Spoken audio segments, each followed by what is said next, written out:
Voy contando de paso que estos webinarios los organiza Cubadili, que es una ONG, es una organización dedicada a difundir la agilidad en otras ONG y en entidades de gobierno.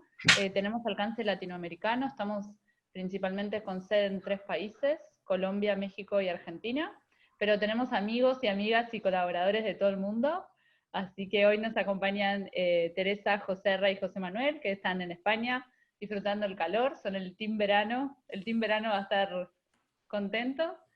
Y esta serie de webinarios los estamos haciendo gracias al apoyo de la Agile Alliance.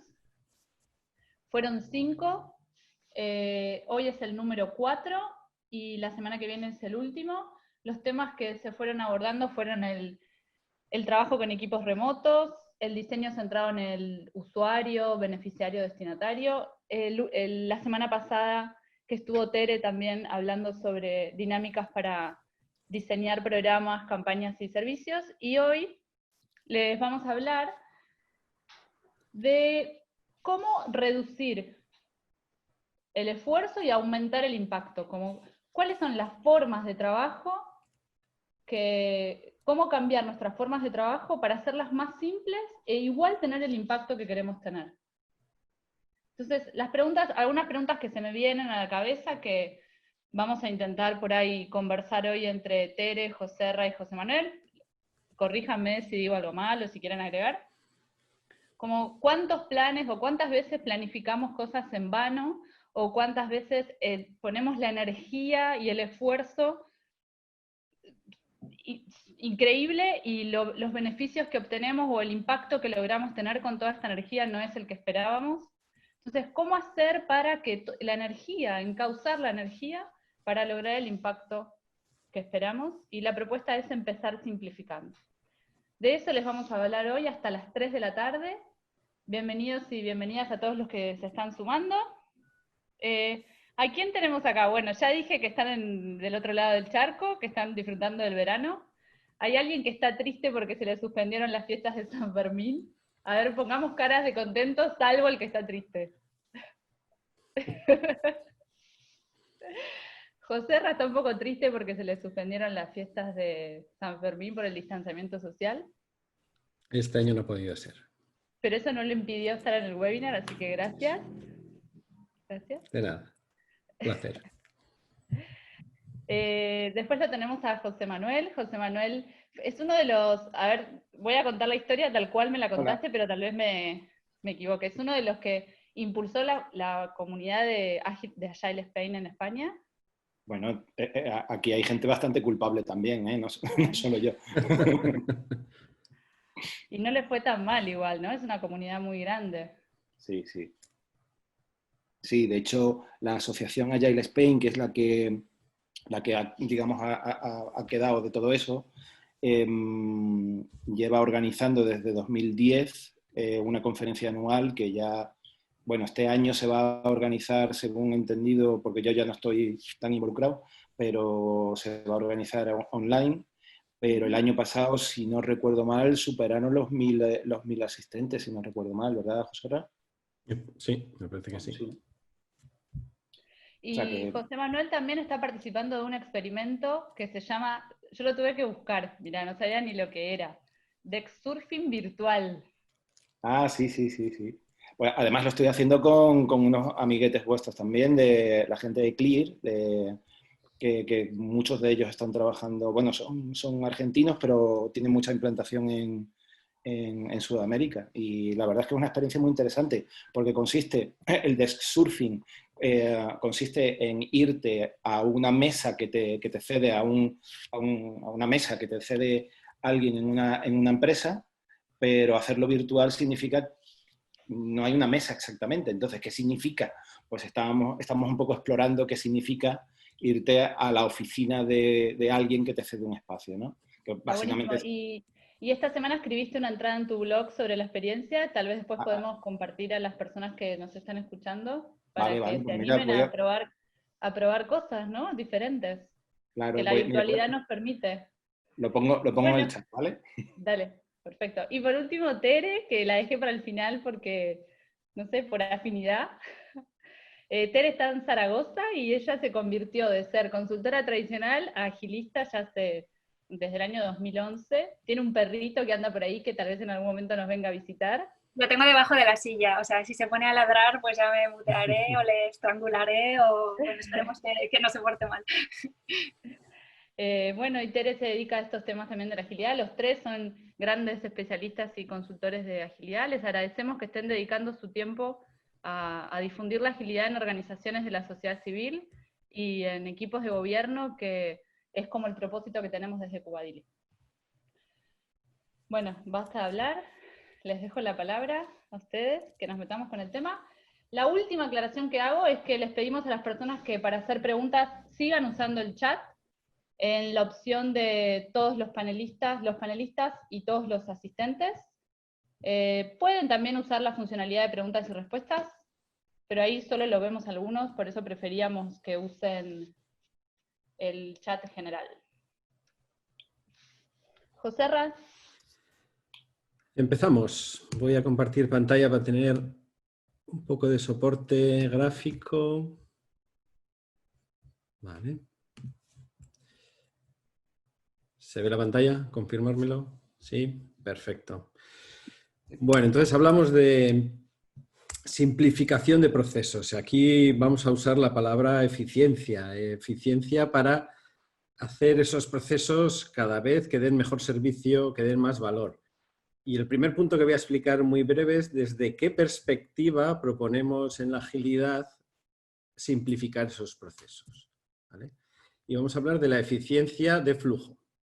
Voy a presentar un ejemplo que está basado en este libro de This is Lean y vamos a ver cómo hablamos de distintos tipos de eficiencia, una que tenemos muy aprendida que es la eficiencia del recurso, y cómo proponemos otra visión cuando vayamos a pensar en los procesos, ¿vale?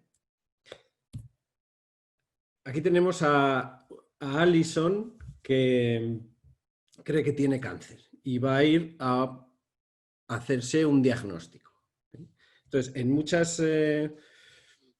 hay muchas opciones de que el proceso que sigue sea que va primero a un médico local y se lo dice, va a su centro de salud local. Y dicen, pues te doy cita para dentro de 20 días para hacerte un escáner de ultrasonidos.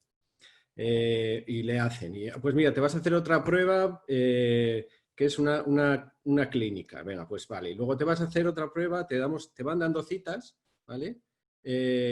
¿Por qué? Porque lo que tenemos... que tratamos de conseguir con eso es que todas esas máquinas caras, todos esos procesos que cuesta tiempo, siempre estén ocupados, ¿vale? Entonces, siempre hay gente esperando a que la máquina de ultrasonidos esté libre, que siempre esté ocupada, ¿vale? Porque son caras, porque hay que tenerlas activas, ¿sí? Entonces, estaremos mirando desde una perspectiva típica, pues qué porcentaje de ocupación tiene cada máquina para ver si nos está siendo rentable, si la estamos aprovechando, ¿vale? Aquí tenemos un tiempo total de un recurso de estas máquinas que puede estar 6 horas al día trabajando de un periodo de 24, pues con un aceptable 25%. El 25% del tiempo están funcionando, ¿vale? Pero ¿qué pasa si vemos, y supongo que está relacionado también, hablabais la semana pasada del diseño centrado al usuario, ¿no? Aquí sería como también ver el proceso de construcción. Si le preguntamos a Alison, ¿qué diría? Dice, eficiencia, hombre, pues he estado 2 horas pasando por los distintos centros de salud, de un total de 42 días, que son 1008, pues mi eficiencia hasta que me han dado el diagnóstico es un 0,2%. Entonces, ¿en qué estamos, qué preferimos, qué valoramos más? ¿Vale? Entonces, la visión de la usuaria o nuestra optimización de recursos, ¿vale? ¿Qué sería aquí orientarnos a usuario? Bueno, vamos a un centro de diagnóstico donde tienen todas las máquinas y ¿cuál es mi eficiencia? Hombre, pues he estado un rato esperando, pero han estado 80 minutos haciéndome pruebas de 2 horas que me da una eficiencia para el flujo de lo que me tienen que hacer desde que creo que desde que me dan la cita hasta que salgo con un diagnóstico, que se ha reducido muchísimo, ¿vale? ¿Qué puede pasar aquí? Que a lo mejor no todas las máquinas están siempre ocupadas, que me van haciendo el diagnóstico y una prueba no la tengo que hacer y se queda sin ocupar un rato. Entonces, puede ser que de alguna manera el que está responsable de una máquina diga, jo, pues ahora no tengo trabajo. Dices, ya, pero nuestros usuarios están sacando esa visión, ese resultado mucho antes, ¿vale? Entonces, aquí hablamos de la eficiencia de flujo, que es el tiempo que recibe alguien, el tiempo que construimos ese valor entre la duración total de lo que nos cuesta, desde que han empezado hasta que ha recibido el usuario, el cliente, el valor final, ¿vale? Esa duración total, pues es la duración en la que realmente le estamos dando valor, que está en la máquina, que está recibiendo un diagnóstico, que está haciendo un análisis, y además el tiempo que está esperando, es decir, estoy sin hacer nada esperando, más el tiempo que quizá estamos haciendo cosas que no le aportan valor. Quizá hay demasiada burocracia, quizá le hemos hecho una prueba que no era necesaria porque viendo el resultado del anterior ya hubiésemos podido descartar hacer esa prueba, pero como sigue el proceso, ¿sí? Entonces, aquí tenemos esta gráfica que es un poco, si tenemos las dos eficiencias, la de recurso y la de flujo, pues dónde nos gustaría estar, ¿vale? Típicamente tendemos a hacer, cuando buscamos la eficiencia del recurso, hacemos islas eficientes. Pues sí, mi máquina es siempre súper efectiva, siempre está al 100% funcionando. Si miramos, probablemente tenemos muchas organizaciones en ese rojo ahí de la tierra de los desperdicios, el wasteland, donde además nuestra producción es poco eficiente y además el cliente recibe un servicio poco eficiente, ¿sí? Entonces, cuando tiramos la línea hacia hacer una eficiencia de flujo, buscamos ese océano eficiente que llama aquí el autor, donde tratamos de reducir esos tiempos al mínimo. ¿Qué buscamos? Claro que además de ser eficientes en dar el servicio, además seamos eficientes en recursos, ¿vale? La paradoja aquí es que es muy difícil lograr la eficiencia de flujo si primero hemos tratado de lograr la eficiencia de recursos, porque se producen islas, silos, que separan los procesos. Entonces, la idea con la que quiero terminar aquí, esta breve introducción, es desde qué perspectiva miramos, ¿vale? Entonces, tenemos que ver nuestros procesos, obviamente, desde las dos perspectivas. Lo que pasa es que tendemos a mirarlo mucho más desde la eficiencia, desde la perspectiva de la izquierda, la eficiencia del recurso, ¿vale? ¿Cuál es esa mentalidad? Que si tenemos bajo coste, si ahorramos, si reducimos todo lo que podemos el coste, nos conducirá a un beneficio. La idea contraria en la eficiencia de flujo es que no, si los clientes están satisfechos, contra más contentos estén, eso nos va a dar un beneficio, ¿vale? Esto es desde el punto de vista de una compañía. Aquí en una ONG en el que a lo mejor el beneficio económico no es lo que prima, lo vendríamos a ver, no es el beneficio, pero es el impacto. Si tenemos los clientes más satisfechos, damos más impacto, porque se lo damos más rápido y somos más eficientes, ¿vale? La eficiencia del recurso nos lleva a pensar que tener mucho trabajo almacenado encima de la mesa por todas partes está genial, porque así tenemos mucho para hacer, se nos ve muy ocupados, podemos elegir entre lo que hacemos, ¿sí? Y sin embargo, desde la eficiencia del flujo, significa que algo está esperando. Tenemos una montaña de papeles hasta arriba, significa que todos estos de aquí abajo están esperando. Con lo cual, sus tiempos de espera, sus tiempos hasta que le damos el valor, va a crecer, ¿vale? Las colas de trabajo en una eficiencia, desde la mentalidad de la eficiencia de flujo, no añade valor. La espera nunca añade valor, ¿sí? La eficiencia de recurso, la multitarea, eso de tener 3 cosas a la vez. Sí, yo soy muy multitarea y estoy con 3 cosas a la vez. Lo que pasa que eso en realidad es uno de los peores enemigos de la eficiencia y también de la eficiencia personal. La eficiencia a nivel de equipo y la eficiencia a nivel de organización. La multitarea es uno de los peores enemigos a ese nivel, a todos los niveles, ¿vale? ¿Cómo la vemos desde la eficiencia del flujo? Pues la vemos como un esfuerzo excesivo y de ineficiencia, ¿vale? Nos hace cambiar de contexto, perdemos el tiempo, si estábamos concentrados en algo y nos interrumpen, tenemos que volver a entrar en eso, ¿vale? Entonces, eso es uno de los enemigos. Entonces, la cuestión aquí es identificar, bueno, dónde solemos ver nuestro trabajo y qué significaría si lo viésemos desde la eficiencia del flujo, ¿vale? Y ahora, José, continúas, ¿sí? ¿Quieres que te Antes pase de la pasar, presentación? Joserra, Sí, te puedo hacer una pregunta que me surgió de escuchándote. ¿Estas por dos favor. mentalidades o estas dos formas son opuestas, como si anulan 100%, o busco la eficiencia de los recursos, o busco la eficiencia del flujo, o conviven estas dos miradas? Conviven las dos y eso es lo que queremos conseguir, llegar a ese, hay que poner the perfect state. ¿Sí? La cuestión es que por cuál empezamos es la clave. Si empezamos por la eficiencia de recursos, creamos enseguida islas que luego cada vez es más difícil conectarlas y ver el sistema completo. ¿Vale? Es decir, son dos perspectivas de lo mismo, que es nuestro proceso de trabajo. ¿Sí? No son ni antagónicas, ni sin una no puedes la otra o sin la otra la una. ¿Vale? Pero la cuestión es desde qué perspectiva empezamos. Y sobre todo que muchas veces ya nos vamos directos, o por lo menos yo lo que suelo ver en muchas organizaciones, la eficiencia de recursos es como lo que cuenta, ¿no? Cuántas horas y cómo va mi departamento, mi equipo, y no vemos la cuestión total, ¿no? No sé si te respondo. ¿Y qué pasa cuando, sí, respondiste, gracias, me surge otra pregunta, como qué pasa si nosotros estamos poniendo demasiado foco en el flujo, en la eficiencia de flujo, y empezamos a ver que nuestra eficiencia de recursos aparece en rojo? Como qué pasa? Como también pienso si están muy desequilibradas, al revés, Sí. ¿no? Como poner demasiada atención a la eficiencia del flujo.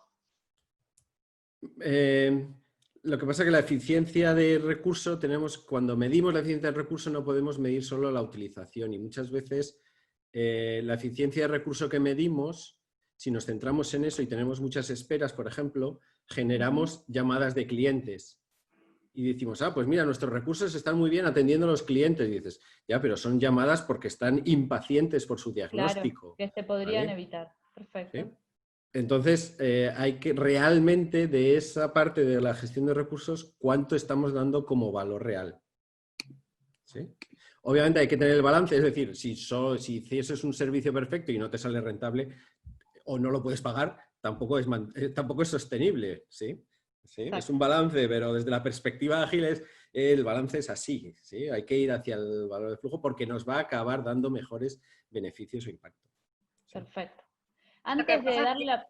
Perdona, si me permites reforzar un poco lo que decía José, es verdad que estoy totalmente de acuerdo. Sí que es verdad, en la línea de lo que tú apuntabas, Lina, que si yo persigo eficiencia de flujo, o sea, que desde el punto de vista del cliente, en el momento en que el cliente acude a mi organización porque tiene una necesidad, hasta que esa necesidad es satisfecha, pasa el mínimo tiempo posible, sí que para conseguir esto es verdad que yo no puedo tener la máxima eficiencia de recursos. Yo no puedo tener a toda la gente ocupadísima porque en ese momento dirían, no me puedo ocupar de ti, y tengo que tener cierta, lo que se llama holgura en los recursos para que siempre que me llega una petición nueva haya alguien que es capaz de agarrar esta nueva petición y llevarla hasta el final. Y eso pone súper nerviosas a las organizaciones. O sea, no hay ningún jefe al que le guste esta sensación de, bueno, es que tengo a la gente que quizá el 20% del tiempo no están haciendo nada. Desde el punto de vista de la eficiencia de flujo, eso no nos debería preocupar en absoluto. Claro, como la diferencia entre me mantengo ocupada o estoy haciendo lo que importa que haga, como estoy haciendo lo importante.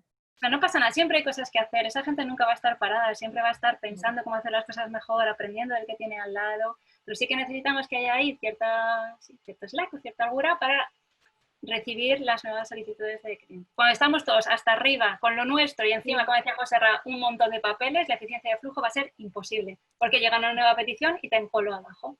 Entonces estamos perjudicando a todos nuestros clientes simplemente por esta sensación de estar todos muy ocupados, ¿no? Acá Carmen nos hace una pregunta en el chat, como no sé si tienen, ella trae esto de que en las instituciones gubernamentales es habitual poner el foco en la eficiencia de recursos. ¿Conocen alguna experiencia de una entidad de gobierno que esté intentando poner el foco en la eficiencia del flujo? A ver, en realidad, si queréis empiezo yo, cualquier entidad que esté tratando de adoptar enfoques ágiles es porque quiere darle más importancia al flujo que a los recursos. Entiendo que en Latinoamérica habrá muchos ejemplos que yo no conozco, en España poquito a poco, pero cada vez más, sobre todo a nivel ayuntamiento quizá, o gobierno de ciertas comunidades autónomas, cada vez más están intentando ir hacia allá. Pero sí que es verdad que vamos lentos, ¿eh? Yo, si os vale, Perdón. Si os vale, os puedo contar que no es una entidad gubernamental, pero sí es una empresa conocida, es eDreams, donde yo estuve trabajando, que explícitamente estábamos guiando toda nuestra transformación digital y cultural y de procesos, la estábamos guiando mirando exclusivamente, bueno, exclusivamente no, pero poniendo mucho foco en la eficiencia del flujo, en la eficiencia del flujo de aporte de valor. Entonces, a los usuarios. Entonces, teníamos que medir desde que alguien solicitaba una funcionalidad hasta que esa funcionalidad estaba, cuánto tiempo pasaba y cuánto tiempo realmente habíamos estado realmente trabajando en Es esa interesante funcionalidad. esto, como los Claro, tiempos cómo medir el tiempo de un flujo y del otro, ¿no? Como los tiempos. claro. Bueno, Sí, antes de... sí, si queréis, ahora cuando hablemos de Sí, la parte que voy a explicar yo, que es sí, todo aquello que no aporta valor, porque al final exacto. es una relación entre cuánto tiempo estamos aportando valor y cuánto tiempo en total hemos empleado. Pues ese tiempo total es la suma del tiempo que aportamos valor y el tiempo que no aportamos valor, ¿no? Genial. Antes de darle la palabra a Josema y el próximo tema, quería pedirles que nos compartan en el chat, siempre acuérdense la función de todos los panelistas y los participantes, como esto que nos trajo Joserra, ¿no? De el flujo de la eficiencia de recursos o de la eficiencia de flujos, como en qué me quedo pensando, ¿no? Como qué ficha me movió o qué cablecito me movió ahí adentro este tema que nos trajo Joserra. Nos comparten en el chat algunos pensamientos. Nosotros vamos leyendo los que podamos porque de repente hay una catarata de cosas. Sí. Y Gabriel nos dio un ejemplo sobre la renovación del registro de conducir en Buenos Aires, de esto de los flujos, de la eficiencia de flujos.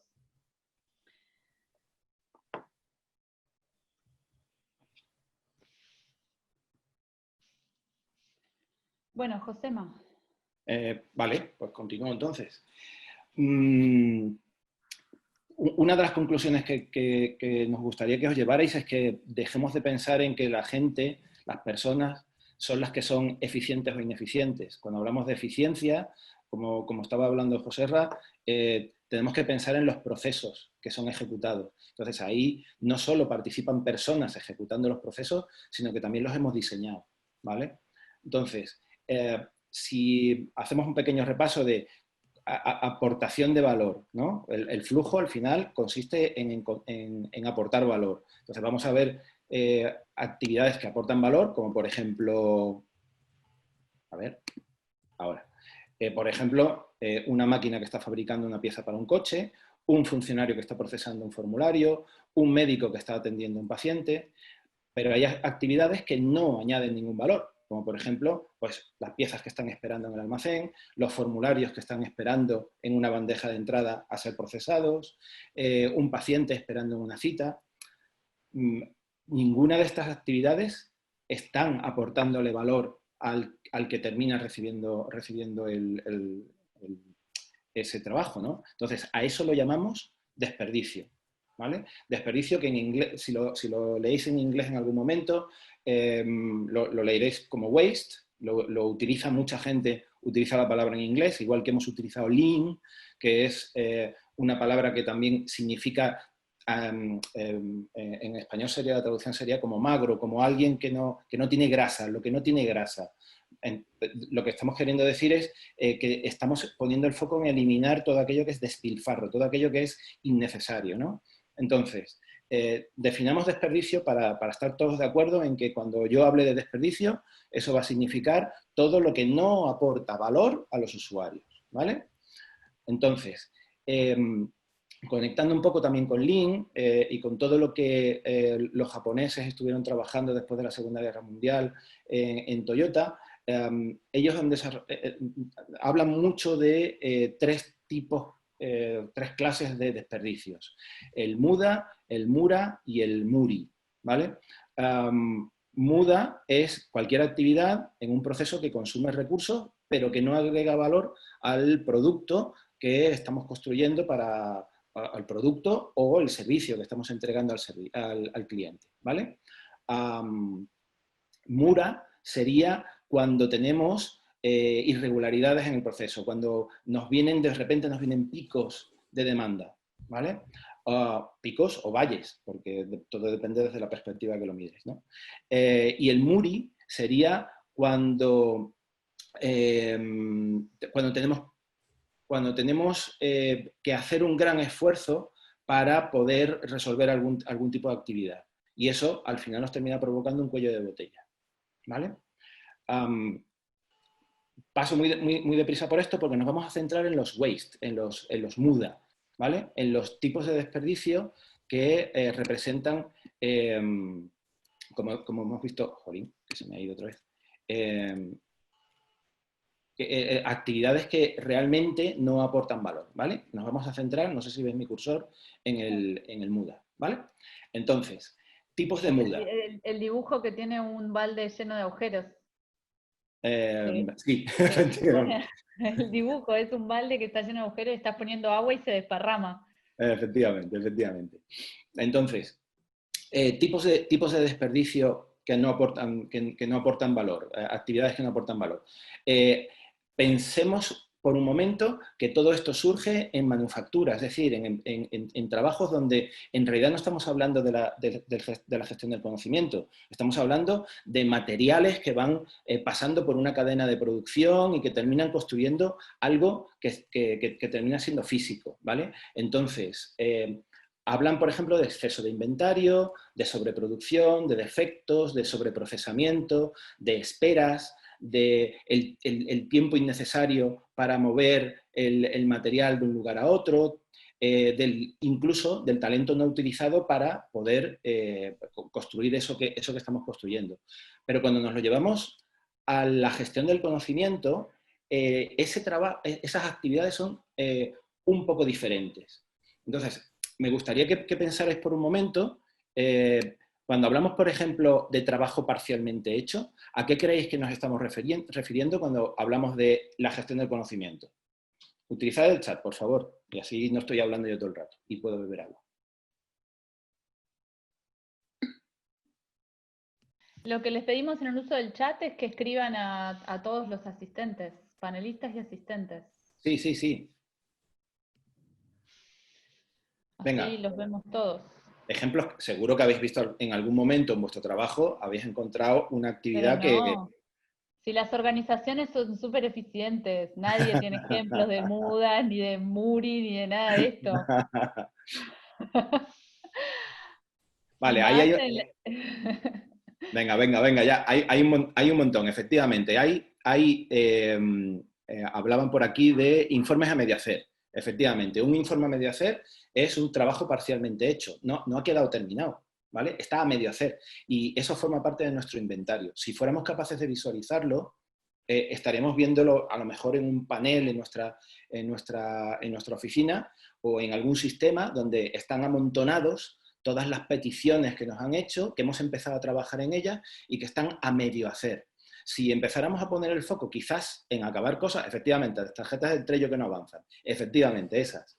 Entonces, si pusiéramos quizás el foco en empezar a acabarlas, en vez de empezar nuevas, todas las que nos llegan, y limitamos la cantidad de trabajo que tenemos en curso, igual podemos hacer algo. Entonces, si leéis algo, si alguien está interesado en Kanban, lo voy a escribir en el chat, por si alguien tiene interés. Están saliendo un montón de ejemplos. Sí. Por ejemplo, sí, se va a perder, la mía se va a perder. Reuniones donde hay un montón de gente o son muy largas, que no se llega a nada. Lo relacionaba esto con lo que nos decía Joserra, que caló un poquito entre los que nos están escuchando, con esto de la multitarea, que si uno tiene muchas tareas abiertas, no estás poniendo foco en cerrar, o no estás poniendo foco en terminar trabajo antes de ponerte con el próximo. Efectivamente. Fíjate, Lina, que tenemos aquí, de entre todos los tipos de muda que tenemos identificado, uno de ellos es el cambio de tarea, ¿vale? El cambio de tarea sería el equivalente a cuando en una cadena de producción estamos haciendo movimientos del material que utilizamos para construir, lo estamos llevando de un lugar a otro de la cadena de producción sin necesidad o incluso de una manera ineficaz. Yo te lo llevo a ti, tú se lo llevas a otro. Lo que me pasó en esto de la forma en la que solía trabajar con la pandemia es que la posibilidad de tener millones de pestañas abiertas con diferentes cosas, ¿no? Como trabajar desde mi casa con todo tan así accesible desde mi silla, me está costando mucho poner el foco para terminar y no cambiar de tarea. Como que requiere cierta disciplina esto también, cierto esfuerzo. Fíjate, Alguien nos pone... Perdón. Sí, dime. No, sigue, lidera tú. No, Mariana nos dice algo que por ahí está bueno que charlemos un poco. En el ejemplo este del talento no utilizado, como que trae la situación de las mujeres en algunas organizaciones donde tal vez hay talento como subutilizado, como es como les pregunto en realidad, te pregunto, Josema, como ¿qué pasa con esto? ¿Qué significa el talento no utilizado en las organizaciones? ¿Tiene que ver con algo de género o no? También, claro, por supuesto, y de diversidad en general. O sea, cuando estamos hablando de que no participan, cuando tenemos que resolver un problema, cuando hablamos de gestión del conocimiento, normalmente son problemas complejos, donde lo que estamos hablando es de cosas que quizás no hemos hecho nunca, que tenemos que experimentar, que necesitamos cuanta más diversidad de ideas, mejor. La gente con experiencia, la gente sin experiencia, la gente que ve el problema desde un punto de vista diferente al del resto, gente más creativa, gente menos creativa, gente que está más, que tiene más conocimiento de la necesidad real del usuario, gente que no tiene ninguna idea. Todas las opiniones deberíamos tener procesos que nos permitieran incorporar todas esas opiniones.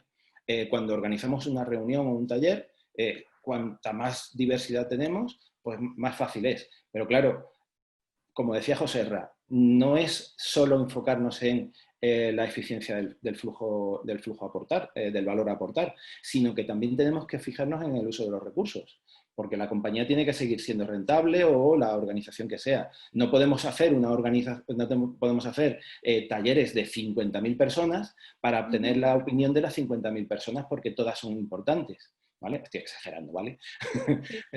pero si somos capaces de tener una organización capaz de incorporar en nuestra manera de trabajar, de incorporar la diversidad necesaria para crear productos que sean suficientemente ricos, pues estamos llegando a ese balance difícil de encontrar, ¿no?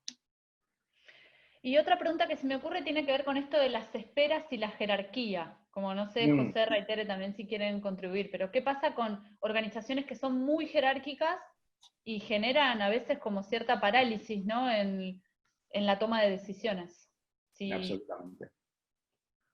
Sí, eso suele ser común cuando nos quedamos esperando una decisión, porque, pues, ¿tomas esta decisión? No me atrevo, voy a preguntársela a mi responsable. Pues la tomas tú, no, esto tengo que...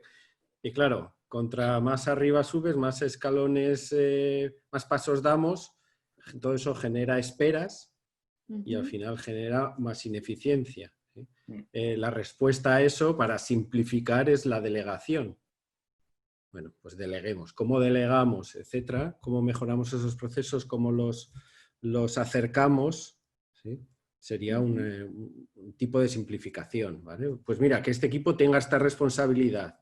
En vez de tener aquí 5 responsables que cada uno es de... No, es un equipo en el que ellos se van a encargar de esa responsabilidad. ¿Y quién toma las decisiones? Pues el equipo. ¿Vale? Ok. ¿Y por qué pones el énfasis, Joserra, en que es un equipo y no es una persona? Bueno, un poco por lo que decía José, de tener en cuenta todas las perspectivas. Típicamente en una organización ya nada depende de solo una persona.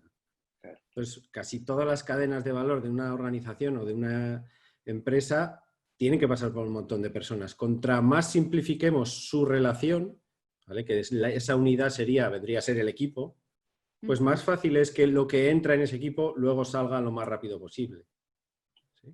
¿Cuál es la mejor manera de organizarse en ese equipo? Pues eso es lo que tendrán que ver, claro. Sí, eso es otro tema en sí mismo, ¿no? Esa parte de autoorganización. Pero ellos son capaces de tomar decisiones, por lo tanto de hacerlo rápido y pueden simplificar sus procesos. Josema, acá alguien nos pregunta por qué la transferencia de conocimiento es un MUDA. Sí, muy buena pregunta. Me ha dejado pensando durante un buen rato, ¿eh?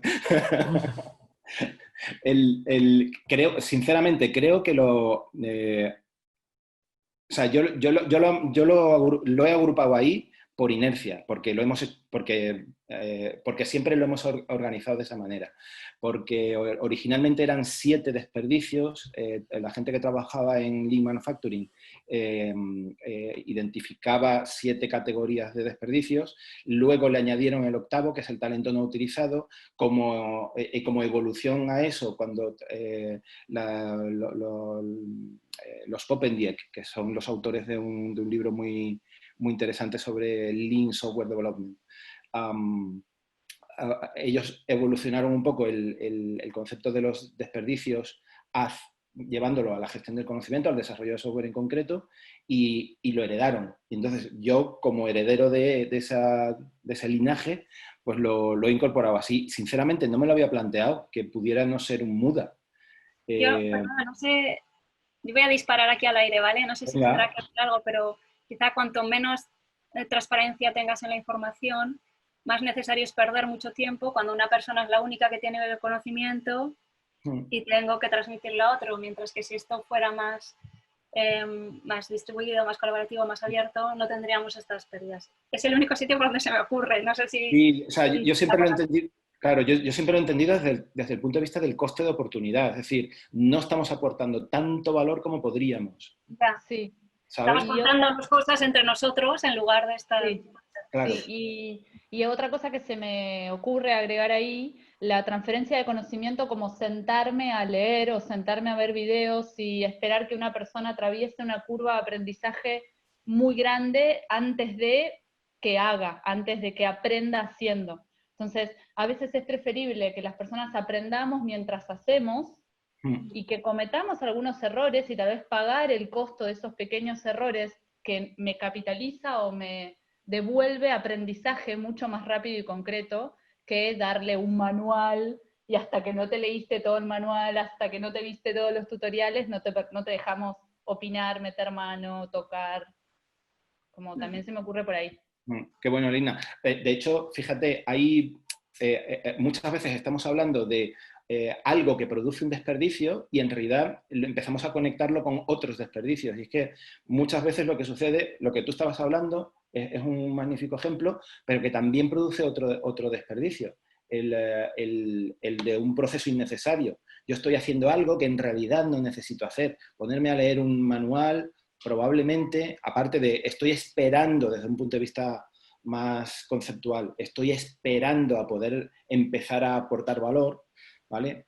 Que no es ese sentido, pero estoy haciendo actividades que no son necesarias. Y desde ese punto de vista es un proceso innecesario. O sea, que además del talento no utilizado. Sí. Bueno, generó mucha conversación en el chat. No estoy llegando a leer todo. Yo tampoco. Se me están escapando los comentarios en el chat. Pido disculpas porque... Vale, el multitasking ya sabemos que la multitarea y el multitasking no es efectivo, o sea que algo estaba haciendo mal. Vale, sí, para los que luego os quedáis con la presentación, hemos puesto algunos ejemplitos pequeñitos de desperdicios que os podéis encontrar en vuestro día a día, ¿vale? Gracias, Josema. Tere, te tocó la mejor o la peor parte, no sabemos, pero es como por dónde empezamos, ¿no? Como, ok, me convencieron. Sí, vale. Quiero simplificar las cosas en mi organización. ¿Cómo empiezo? ¿Qué hago? Bueno, hay muchas formas de empezar. Yo os quería contar un ejemplo real de un cliente de hace unos años para que veáis que puede ser bastante sencillo. Yo me acuerdo una vez que me encontré en un tren a un conocido que era director de sistemas de una empresa grande. Yo lo había conocido así y hablando con él me dijo, ya no soy director de sistemas. Ahora me han nombrado director de simplificación. Mi trabajo es quitar cosas. Entonces, nunca lo había oído, me pareció un título súper chulo, ¿no? Director de simplificación. Pero lo que os quiero hacer ver es que no hace falta nombrar un título, asignar presupuesto o hacer un macroproyecto para realmente empezar a analizar críticamente lo que estás haciendo y simplificar, ¿no? Entonces os quería contar un ejemplo de hace ya unos cuantos años en un cliente. Si podéis poner la slide siguiente, el que tenga el poder absoluto, José Manuel. Bueno, ha salido antes, me viene bien para ligar, ha hablado José Manuel de Kanban. Esto es un ejemplo de un proto-Kanban, un Kanban muy sencillo. Los que sepáis lo que es, maravilloso. Los que no, no os preocupéis que no hace falta. Simplemente era una forma de visualizar todo el trabajo que teníamos en curso en un departamento. Cada uno de los post-its amarillos era una tarea que iba pasando por distintos estados hasta que al final conseguíamos terminarla y entregarla al siguiente, ¿no? Entonces, en un momento determinado, vimos un atasco gigante en una zona del panel, en un punto del proceso. Entonces estábamos analizando qué es lo que sucedía y yo les pregunté, me parece que eran todo mujeres, eran como 4 o 5 chicas y una jefa. Era un organismo también público, semipúblico. Y les dije, bueno, ¿hay algo de todas las pequeñas tareitas que hacéis en este punto del proceso que pudiéramos dejar de hacer? Y me dicen las chicas, sí, la hoja Excel. Vale, ¿qué es eso de la hoja Excel? Bueno, es que antes de pasar al punto siguiente del flujo de trabajo, tenemos que rellenar una Excel con toda la información importante del expediente, que nos lleva muchísimo tiempo, y eso se lo enviamos luego a todas las sucursales en España, bla, bla, bla, era algo que les consumía mucho tiempo, ¿no? Entonces les pregunté, ¿y eso podríamos dejar de hacerlo? Y me decían las chicas, todas a la vez, las chicas, sí, y la jefa, no. Y bueno, ¿en qué quedamos? ¿Sí o no? La jefa, no, porque es muy importante, porque siempre lo mandamos. Y las chicas, de eso nada. La Navidad pasada ya tuvimos un atasco gordo. Durante un tiempo no lo enviamos. ¿Y sabes cuánta gente nos llamó a preguntar por la Excel? Uno llamó, oye, ¿qué pasa? Que no me ha llegado la Excel. Sí, es que no la estamos enviando, que no podemos. Ah, vale. No pasó absolutamente nada más. Pero luego, por la inercia de que siempre lo habíamos hecho, pues volvieron a hacer la Excel. Entonces dije, bueno, podemos hacer el experimento de no enviarla más y a ver qué sucede. Si realmente es muy importante, la pedirán. Por supuesto, como os podéis imaginar, nunca jamás nadie la pidió. Pero a partir de este punto quisimos ir un pelín más allá. Y entonces les pregunté, bueno, ¿tenéis la sensación de que puede haber otras cosas que estemos haciendo que realmente no aporten nada ni al cliente final ni a los compañeros que van después en el proceso? Sí, seguro que sí. Vale, pues vamos a hacer un reto. Cada semana, cada viernes, cada una de las, creo que eran 4 personas del equipo, tiene que traer una cosa a eliminar. Solo vale quitar cosas. No podemos modificar, no podemos añadir, no es simplificar, es dejar de hacer algo que estábamos haciendo. A ver qué pasa. Y entonces, bueno, empezaron poco a poco, de una forma bastante creativa y bastante amplia. Os voy a poner algunos ejemplos de algunas de las cosas que traían las chicas, ¿no? Evidentemente, pues muchas de simplificación de informes, este campo que no lo lee nadie, este paso que a lo mejor es inútil, por ahí siempre se empieza. Pero cosas así que yo recuerdo años después que me llamaron la atención, ¿vale? Una propuso, por ejemplo, que se eliminara el con copia en todos los correos. Entonces, cuando le envías un mail a 4 personas y con copia a 25, vamos a quitar eso. O sea, si te importa, es porque va dirigido a ti. Y entonces con eso consiguieron que llegabas por la mañana y a veces tenías 37 mails de con copia que te estaban generando un estrés mental brutal antes de empezar el día que luego jamás te leías. Y que no te... Yo creo que podríamos hacer un webinar solamente de cómo simplificar el envío de mails. Sí. Solo eso creo que da tela para hablar todo el día, cómo vaciar las bandejas de entrada de los mails. Bueno, hay un truco muy fácil. Si queréis recibir menos mails, el truco más sencillo es enviar menos mails. O sea, muchas veces... de responderlos. Mucha gente decide dejar de responderlo directamente. No mandes mail, levántate, habla con la persona, te das un paseíto, mueves las piernas y lo resuelves en un segundo, ¿no? Cuantos menos mails envíes, menos mails vas a recibir. O sea, muchas veces la culpa es nuestra, ¿no? Por supuesto, surgieron también temas de aprobaciones, como comentaba José Rey, como estamos muy acostumbrados, ¿no? En muchas organizaciones un poco pesadas. Yo hago algo, entonces lo tengo que enviar a otra persona para que me lo valide, esta persona me dice, está ok, me lo devuelve y entonces yo se lo envío a la persona final o a la persona siguiente. Entonces eso decidieron también cambiarlo. Es, bueno, si yo te envío, no nos podíamos cargar todas las validaciones, por lo menos inicialmente, pero si yo te envío algo para que lo valides, si a ti te parece que está ok, tú se lo reenvías a la persona siguiente. Entonces nos ahorramos ahí toda la espera de la vuelta, esto llega a mi bandeja de entrada, etc. Entonces ahí aligerábamos el proceso. Y os voy a contar una que fue mi favorita, que es que además antes le estaba viendo en el chat que alguien ha comentado algo parecido. Eliminaron personas en las reuniones, ¿vale? Entonces, no sé por qué eligieron 6, pero como máximo solo podían ir 6 personas a una reunión dentro del área. Entonces, solo había 6 sillas en la sala de reuniones. Claro, para que nadie se ofendiera, cada vez que había muchas reuniones que eran recurrentes, ¿no? Entonces, vale, yo seguía comunicándole a todo el mundo, seguía invitando a todo el mundo, pero decía que sepas, evidentemente se hizo una comunicación inicial para que nadie se sorprendiera o se pudiera ofender, ¿no? Pero bueno, que sepas que solo hay 6 posiciones, entonces, si crees que tienes que ocupar una de las 6 porque tienes algo muy importante que aportar o porque te interesa muchísimo el tema, anótate aquí y en el momento que ya estemos 6, se cierra. Ese fue un experimento un poco arriesgado, pero os puedo, no garantizo... Conozco algunas organizaciones que la gente se quedaría parada sin problema con tal de ir a la reunión, ¿eh? No, hay policía en la puerta, te has tenido que anotar, los 6 primeros que se anoten y los otros no pueden venir. Allí les funciona muy bien, no sé si siempre funcionaría bien, pero ahí luego validamos con el tiempo y no había empeorado ni la calidad de las decisiones, había reducido muchísimo el tiempo de las reuniones, se había aligerado todo el proceso. El que no llegaba a pillar sitio, pues luego se tomaba un café con alguien y le contaba lo más importante. Y eso fue una de las medidas que más impacto tuvieron. De hecho, era un área muy grande, esto era solamente uno de los equipos, pero una vez que empezaron a poner poco a poco estas pequeñas simplificaciones en marcha, tuvo mucho efecto contagio, ¿no? Entonces empezaron todo el resto de equipos también a hacer cosas similares. O sea, fue algo muy desde la cocina, desde las trincheras, sin que ningún jefe desde arriba dijera, vamos a simplificar. Pero que tuvo un impacto bastante grande. O sea, un poco mi mensaje sería que no subestiméis el impacto que puede tener la acumulación de muchos pequeñitos cambios. No hay que hacer un mega cambio que de un proceso de 20 pasos de repente lo dejamos en 4, sino imaginar 4 simplificaciones a la semana, que eran 4 chicas, a veces eran grandes, a veces chiquitinas, ¿no? 16 al mes, al año 190 o algo así, eso es brutal. Si consiguiéramos hacer eso en todas las... No soy la adecuada para hacer cuentas. Claro, sí. Alguien que sabe de ciencias, ¿no?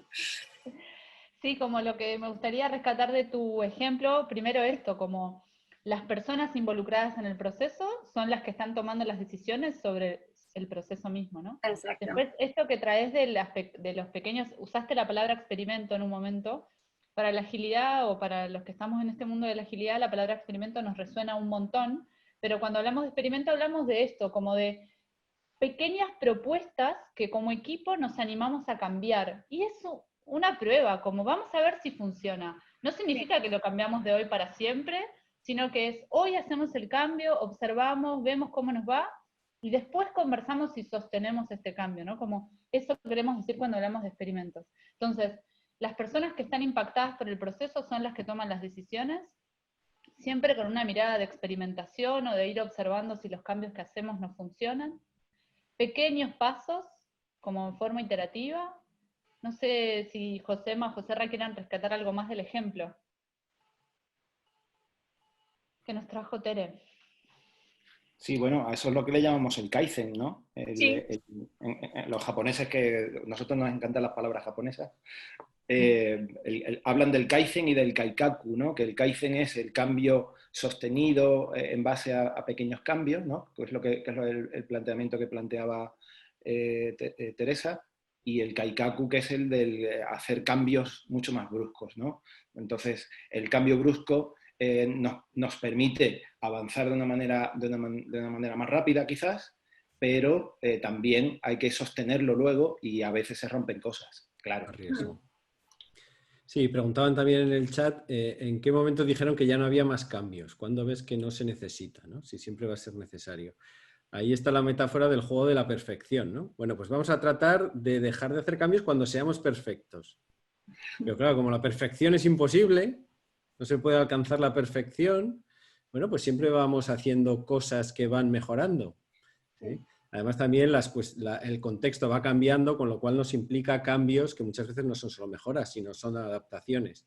Entonces te adaptas de una manera rápida y luego tienes que volver a arrancar un proceso de mejora continua muchas veces, ¿no? Sí, lo importante sobre todo es eso, es generar el hábito, ¿no? Tener el ritmo continuo, el hábito de ser muy autocríticos con lo que hacemos y ser capaces de replanteárnoslo todo y no hacer nada en modo automático. Vale, voy a poner en copia a 27 personas porque siempre los he puesto. Cada vez que vayas a hacer algo, Siempre, ¿esto para qué? Es la pregunta, ¿no? ¿Para qué voy a por hacer? las dudas. Pongo en copia por las dudas. Claro, es mucho miedo, mucha gestión defensiva, mucho que luego no me digan, entonces esto hay que hacer un pacto de valientes antes de empezar también. Sí, exacto. Esa era otra cosa que quería resaltar, como la necesidad de generar acuerdos sobre estos pequeños cambios, ¿no? Sobre esto. Claro, Y y hay como una tú, pregunta. sí, perdona, como bien decías, el concepto de experimento es que puede fallar. O sea que Claro, no pasa absolutamente exacto. nada. Probablemente en algunos de esos cambios tengamos que echar para atrás. Algo habremos aprendido. Por lo menos hemos aprendido que este cambio aquí no funciona. Ya es algo, ¿no? Podemos probar otro experimento para tratar de mejorar esa situación de otra manera. En el chat se está dando una conversación respecto a cómo garantizamos o cómo fomentamos la transparencia si empezamos a reducir personas en las reuniones. ¿Qué tiene que ver la transparencia con asistir a reuniones o cómo nos enteramos de las cosas en la organización? Para mí no tiene mucho que ver. Según mi experiencia, o bueno, vosotros podéis hacer cada uno el análisis, qué parte de las reuniones a las que asisten son desperdicio, que dice José Manuel, o cuáles no. O sea, ¿cuánto rato de todas las, bueno, millones de horas que estamos reunidos los seres humanos al día, entre toda la humanidad, cuánto de este tiempo yo realmente estoy aportando algo que sea útil a los demás o estoy recibiendo algo que no podría recibir de otra manera? Realmente yo creo que el tiempo la eficiencia nos saldría muy, muy baja. No me parece que sea la mejor forma ni de comunicar información de unos a otros. Hay otras maneras asíncronas que yo creo que son mejores. Yo puedo consumir la información en el momento que a mí me viene bien. A mí no me viene bien que me has puesto una reunión a las 10 de la mañana, entonces estoy liadísima con un problema, me tengo que levantar, ir a las 10, cuando a lo mejor yo podría consumir esa información a las 2 de la tarde, cuando es mucho más conveniente para mí. O sea, es verdad que hay que garantizar mecanismos de transparencia, pero no creo que las reuniones, para mí, sean la mejor forma. Lo más eficiente, ¿no? Lo más efectivo. Sí, ahí el problema es cuando todo el mundo necesita ir, porque si no va a esa reunión sabe que no se va a enterar. Entonces la cuestión Eso, es mi claro, única forma de estar claro, informado. claro. La cuestión es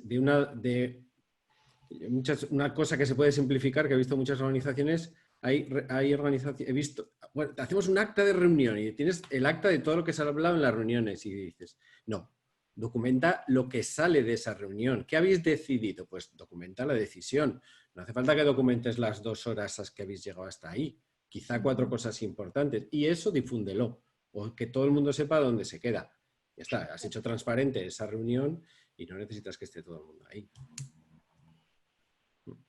Y otra pregunta que teníamos por ahí también, que en algún lado la leí, ¿cómo aseguramos o cómo cuidamos la trazabilidad de ciertos procesos cuando estamos buscando simplificar? Como me venía esto de simplificar pasos de validación, Tere, en tu ejemplo algo de esto traías, o los pasos de control. ¿Cómo hacemos para dar cierta trazabilidad a nuestros procesos y a la vez que sean simples?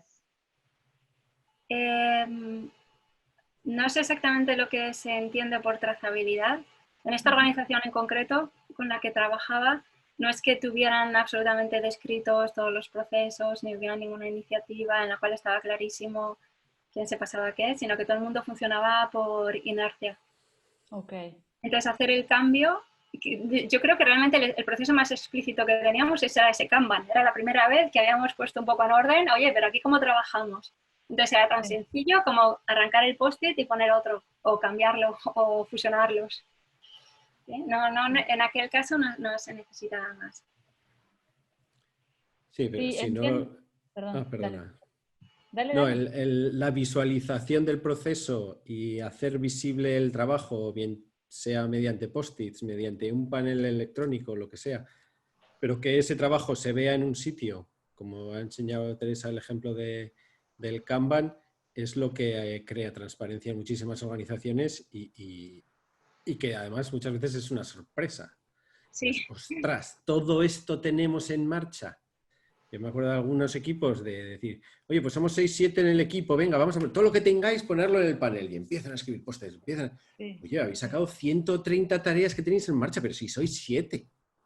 Sí. Pues sí, todo está, venga, a ver, la mitad quitáis, porque la mitad no la vais a hacer nunca. Y vamos a empezar, ¿no? Y entonces generas ya esa primera transparencia real. Sí. Bueno, estamos quedando en los últimos minutos ya del webinar. No sé si hay alguna otra pregunta Y si no, alguna otra experiencia que nos quieran contar. Me gusta este comentario que último, lo que se debe eliminar es el pensamiento de estar a la defensiva, exactamente. Ujú. O sea, no hay que tener miedo a equivocarse, no hay que tener miedo a ser transparente con lo que hago, con lo que no hago, con lo que no sé hacer, con lo que estoy haciendo. Alguien nos pregunta sobre el Value Stream Map. Uf. Eso da para otro seminario, otro webinar completo.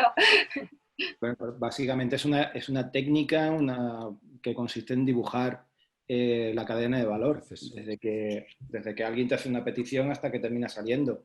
Es útil cuando tienes que dibujar, que calcular tu eficiencia de flujo, y no viene a ser más que cuando hacemos Kanban, en el fondo lo que estamos haciendo es dibujando el Value Stream Map. Ultra simplificando lo que acabo de decir, ¿eh? No vayáis a vuestro profesor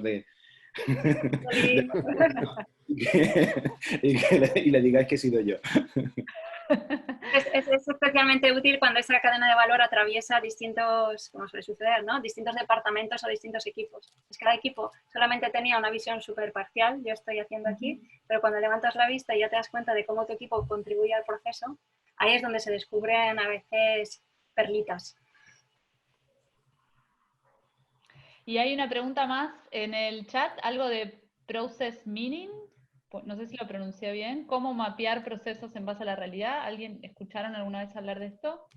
Bueno, yo el año pasado, todo este año pasado he estado trabajando para Minsight, que es una de las compañías del grupo Indra, que igual alguien la conoce, y ellos me consta que están trabajando en extraer de los sistemas que tienen, donde están generando cada vez que un cliente suyo genera una petición, eso queda en algún sistema. Entonces, ser capaces de leer cómo va esa petición evolucionando por sus sistemas, cómo va cambiando de estado y cómo va avanzando, acercándose, digamos, al cliente, ser capaces de medir todo eso y ser capaces de, incluso de manera ya, eso sería la leche, a partir del conocimiento que has extraído de ahí, que es la parte del mining, ser capaces de proactivamente ofrecerle a los clientes oportunidades de mejorar sus procesos, como dice Gerardo, no en base a lo que debería ser, sino en base a lo que realmente está sucediendo. Bueno, gracias por participar. Como último, les pedimos a las personas que preparamos una slide más para que nos den un poco de feedback muy rápido. Feedback muy rápido en el chat, alguna de estas opciones. Entonces, ¿cuánto valor? Ya que hablamos tanto del valor y esto de no perder el tiempo, digamos, ¿no? Como cuánto valor me aportó estar en este webinar. Mucho, ya quiero conversar con mis pares en la organización para hacer pequeños experimentos o hacer cambios. Más o menos, todavía no sé bien por dónde empezar y no sé para qué me quedé hasta las 3 de la tarde, podría haber ido a hacer otra cosa. Y les agradecemos por haber estado con nosotros. Martes que viene, próximo webinar sobre retrospectiva y mejora continua. Ahora, los que deseen quedarse unos minutos más, vamos a hacer una actividad de feedback un poquito más extensa y tal vez a responder algunas preguntas más para los que ya se hizo el horario de irse, como Tere, que estaba ansiosa, Tere estaba con los minutos contados. Ansiosa, ¿no? Que estoy muy a gusto aquí, ¿eh? Pero sí que es verdad que me tengo que marchar, así que yo ya os doy las gracias. Tendréis la presentación y bueno, tenéis nuestros contactos. Si os ha quedado cualquier duda, cualquier cosa que no haya sido claro, etcétera, yo creo que estamos totalmente abiertos a que nos contactéis de cualquier manera, por LinkedIn, por Twitter, por donde sea. Y más que encantados incluso de tener una conversación privada y aclararos dudas. Gracias a todos. Un placer. Gracias, Tere. Gracias a todos por conectarse. Gracias a todos. Para los que se quedan un ratito más. Chao, Tere, gracias. Acá mismo nos quedamos. No sé si Flor y Guada quieren aparecer por ahí. Lina, tengo un pequeño problema. ¿Qué? No me he atrevido a dejar de compartir. Dale. ¿Por qué? Esto forma parte de mi feedback. No me he atrevido a dejar de compartir porque temo que al darle al botón que creo que tengo que darle, deje de grabar. Soy un poco idiota. Hola, no hay problema. Aparezco. Si dejas de ya compartir, puedo- no se sigue grabando. Puedo compartir yo. Ya Vale, empecé a mejor, compartir yo. me has salvado. Vale, ya está. Estoy salvado por Lina, ya está. Empecé a compartir yo otra cosa. Es un tablero para que nos den un poco de feedback. Es una herramienta muy simple. Le puse el enlace, puse el link ahí en el chat. Apretando desde el botoncito verde, pueden poner cosas.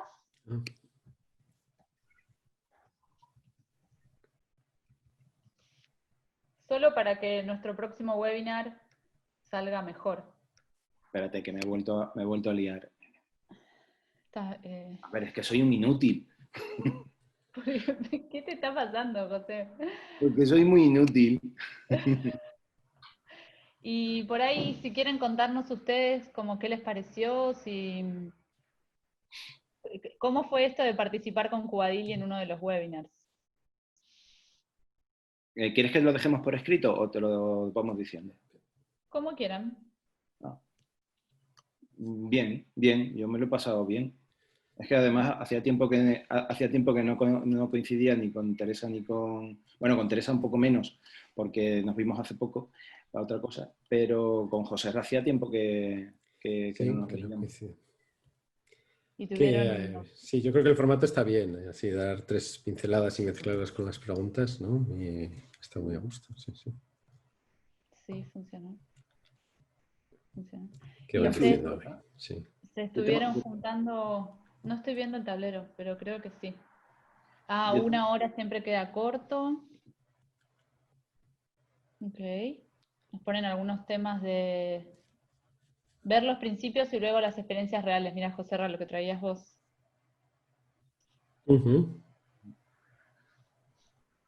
Organizar un taller. En el webinar pasado creo que también alguien pedía un taller.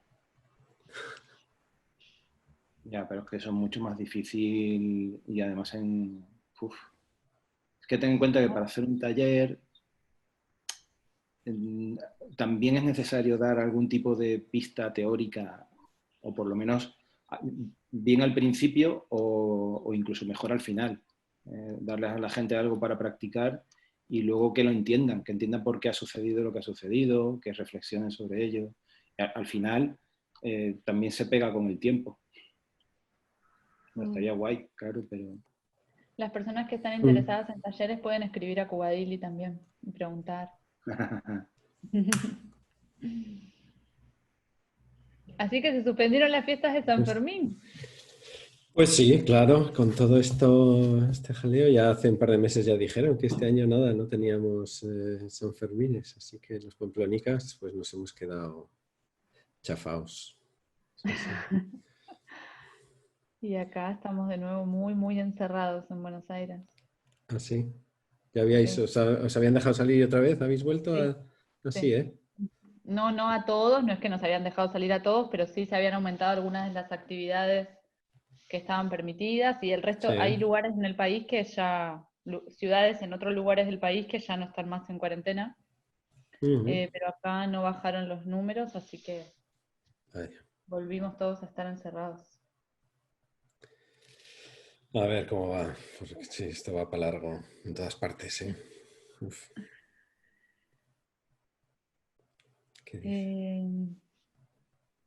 Nos están dando feedback en general de los otros webinars, así que los súper agradecemos para la próxima instancia.